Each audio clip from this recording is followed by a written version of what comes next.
Eravamo rimasti a pagina 58.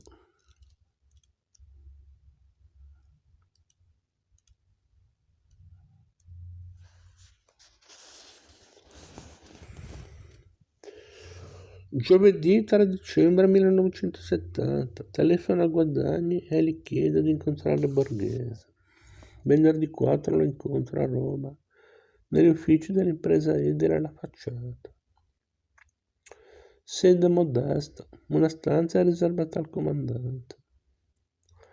Stanza qualunque, zeppa di giornali e di carte, in un armadio i documenti per la storia della 10ª Repubblichina. Al muro il gagliardetto azzurro del reparto, col teschio dalla rosa in bocca, lo scudetto dei mezzi d'assalto e stampe di Malta. Come c'è un fotoreporter dell'agenzia Team, Mimmo Frassinetti. Borghese si lascia riprendere con piacere. Parla anche con piacere, mi rimprovera blandamente un mio libro sull'esercito di Salò, da poco uscito. Ho lo sguardo di sempre, occhi duri, freddi, pieni di forza. Ma invece dalla divisa indossa un pullover e ha sulla schiena un po' curva 60 coltelloni suonati. Professione agricoltore, un mestiere, sostiene, che gli rende poco. Le sue terre di Artena sono un debito colossale. Borghese parla, mentre Mimmo lo fotografa in bianco e nero, poi a colori. La voce è ancora imperiosa, le frasi escono secche, scandite, il pugno assorbente si serra duro. Il braccio si leva di scatto nel gesto meccanico di chi per troppo tempo ha arringato uomini in guerra. Va bene, dice alla fine, facciamo questa intervista, ma facciamola domani, oggi è tardi. Sabato 5 dicembre, intervista per 3 ore al comandante. Anche stavolta parla senza sosta davanti al registratore.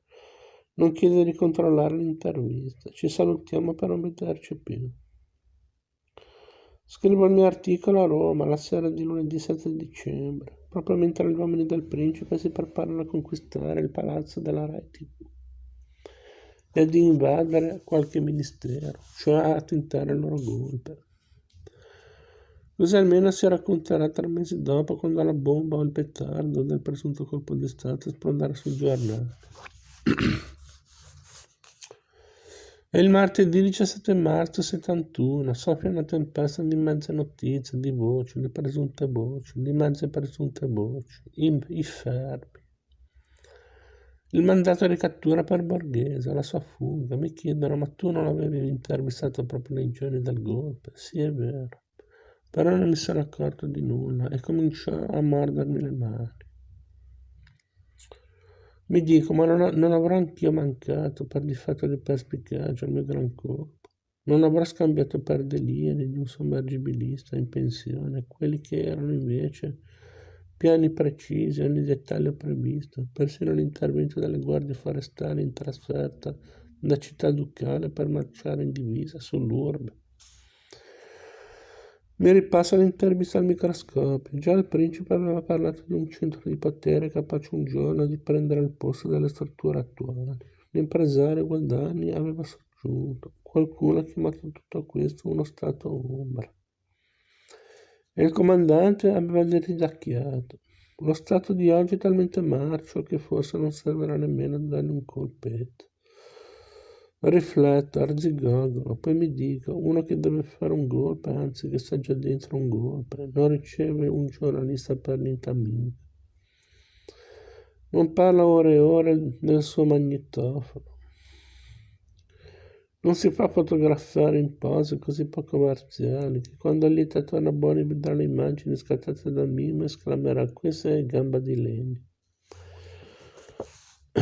Alla fine mi adeguo, mentre mezza Italia trema per quel golpe abortito mesi prima.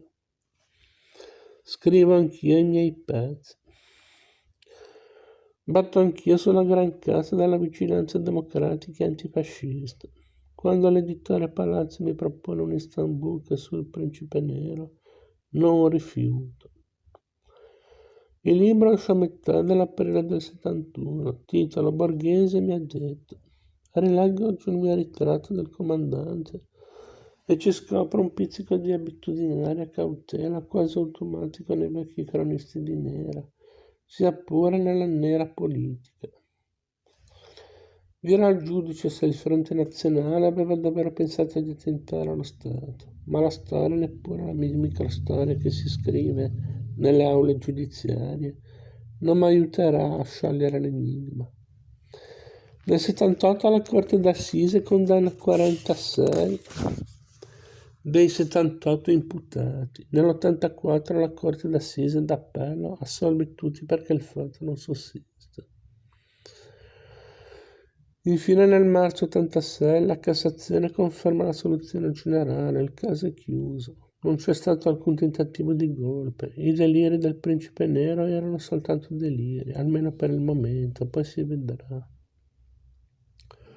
Infatti 2 mesi dopo la sentenza della Cassazione a Palermo nel maxi processo alla mafia, un imputato di rango torna a parlare di quell'ambiguo 70. E Luciano Ligio racconta di nuovo di un golpe previsto e accusa Tommaso Buscetta, mafioso pentito, di essere stato l'uomo di mano dei golpisti, il loro reclutatore di bande. Sì, questo è di bello il giornalismo gonfiatore, che qualcosa nell'aria l'accoglie sempre.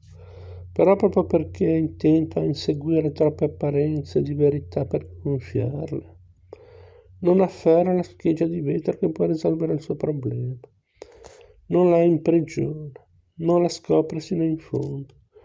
Così questo giornalismo resta confuso e confonde. Non si convince e non convince. Scrive pagine intere che poi risultano bianche, anche se non del tutto, pagine che talvolta lasciano in chi le ha scritte il sospetto più duro d'aver visto giusto e di non aver saputo provare. Andreotti, mai conosciuto, di gambe svelte nel dar la caccia ai fantasmi. Molti di noi si rivelano lentissimi di fronte a verità capaci di infastidire qualche big del potere. Allora questi giornalisti di penna cauta rallentano la corsa. Poi si fermano, si siedono, fingono d'essere lì per caso. Mostrano la vista annebbiata, giurano di avere la memoria vuota e tacciono applicando il silenziatore non ad un dettaglio, bensì ad un elemento essenziale per comprendere un fatto. Nel marzo dell'86 Michele Sindone è condannato all'ergastolo per l'omicidio di Giorgio Ambrosoli. Il delitto risale al 79. Ambrosoli viene ucciso non solo perché ha ripercorso tutto il labirinto delle malefatte sindoniane, ma poiché è stato tra i pochissimi ad opporsi al piano di salvataggio del bancarottiere. Scrive il pubblico ministero Viola nella parte prima della requisitoria, i fatti in generale, ai fogli 39, 40 e 41. La cosa, a nostro avviso, più grave, su cui non si è ancora meditato abbastanza, è l'appoggio che a quel piano di salvataggio, vera e propria truffa nei confronti della Banca d'Italia e quindi della comunità nazionale, veniva dato da altissimi esponenti politici. Primo fra tutti l'allora Presidente del Consiglio dei Ministri, onorevole Giulio Andreotti.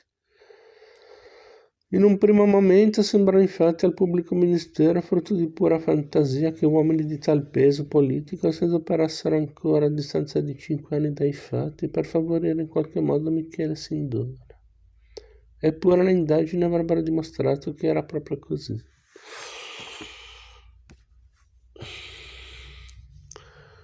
Giampaolo Pansa, carte false.